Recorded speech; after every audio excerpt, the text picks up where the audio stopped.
Hello, everyone. Welcome to week 7. We're getting close to the end of the term, which is a great feeling in one sense, but I know there's pressure to get things completed on the other. So it is the balance. I hope that you are also enjoying as we are preparing for the Christmas season ahead. And for some of you, you might be elementary teachers with report cards that are just being done or have just been completed. Our secondary people could have either completed their first quarter grades or could be getting ready for the end of the semester, as I know some school districts have moved up their dates so that way the semester ends right at the winter recess Christmas break as we go through. So I know there's a lot of craziness, but you are going to manage and get through it, and I want to encourage you on that.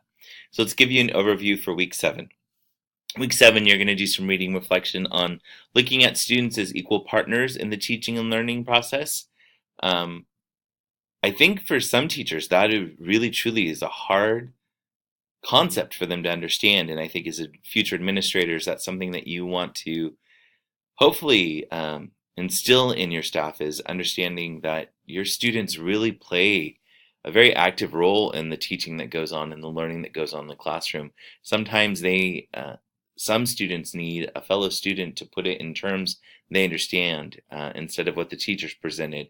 Sometimes it can be with the use of technology and letting them be the ones to present and teach the teacher as well as the rest of the class. So there's a lot of balance that goes into that. And as administrators, the hope is that you'll encourage that in your classrooms, that you will oversee, be the one who evaluates, however you want to explain that. So let's look at week 7, what's expected of us. You're going to be reading chapter 10 in your curriculum leadership. There's the optional Christian message, but from there we get into a discussion board, and it's just one discussion board this week, and that the question being asked on the discussion board is really about a system-wide curriculum. So the way it's phrased, I want to make sure that I go over with you, and it says, think about your current work environment, so the school that you're currently working in. Does your district, or again, if it is a private school, does your private school have a system-wide curriculum that is aligned with the Common Core state standards?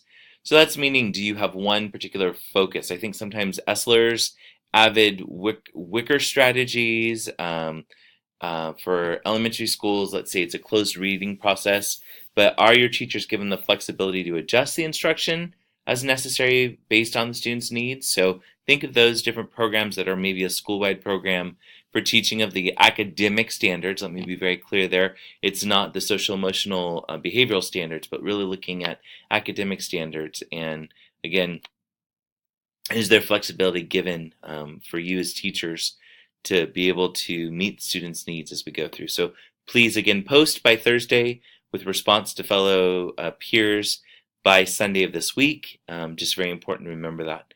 So the other thing that's due at the end of this week is your assignment on your philosophy of education paper. So one more time, a reminder about that. This is your personal philosophy of education from what you've read here in this paper, experiences you've had, maybe fellow administrators or other readings besides what's come from this class that really shape what you believe education should be. So what are the key points that you believe are relevant to education, including curriculum design, instruction, assessment, evaluation, and the direction towards which your school ought to be moving? So written in a 4 to 5 page paper.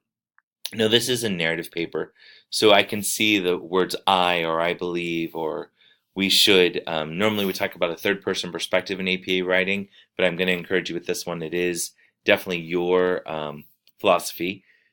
Big thing to catch here is make sure that you use a minimum of 2 scholarly references, can come from your text, again, or other readings. Make sure that you understand that this signature assignment must be uploaded as a Word document.